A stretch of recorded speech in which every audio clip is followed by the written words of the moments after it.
Hello everyone, কেমন আছো সবাই? আশা করি ভালো আছো আর আমিও খুব ভালো আছি। তো দেখো সকাল, সকাল একটা পার্সেল নিয়ে চলে এসেছি। কারণ আজকে আমার লিপস্টিকটা এসেছে তাই ভাবলাম এটা দিয়েই শুরু করি। তো আমার ভাই পার্সেল খুলতে ভালোবাসে বলে ওই পার্সেলগুলো খুলেছিল। আর এগুলো সব নিউড কালার, আমি নিউড কালার পড়তে ভালোবাসি বলে এই কালারগুলোই আমি অর্ডার করেছিলাম। তো লিপস্টিকের কালারগুলো খুবই সুন্দর ছিল কিন্তু কোয়ালিটি খুব একটা ভালো ছিল না। তো এবার আমি স্নান করে নেবো কারণ আমার বান্ধবীরা আসবে মাঠের দিকে। এসেছে আমাদের বাড়িতে কুল চুরি করতে, অসভ্য মেয়ে। এই যে একটা তো দেখতে, দেখতে ওরা চলেও এসেছে আর আমি চুল কেটে ওদের কাছ থেকে একটু চুলটা কেটে নিলাম। আমার আগাটা কেমন একটা হয়ে গিয়েছিল বলে আমি কেটে নিলাম ওদের কাছ থেকে। তারপর আমরা মাঠে যাওয়ার জন্য বেরিয়ে পড়লাম রাস্তা দিয়ে। তো যেতে, যেতে একটা বান্ধবীর বাড়ি। আমরা এখন বেরিয়েছি তো, সবার সাথে দেখা হচ্ছে, বলছি আয় আয়।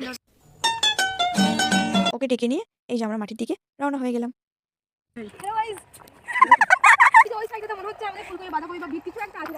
शाबाश बेटा।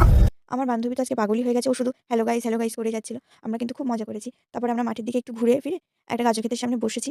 বসে একটু গল্প করেছি।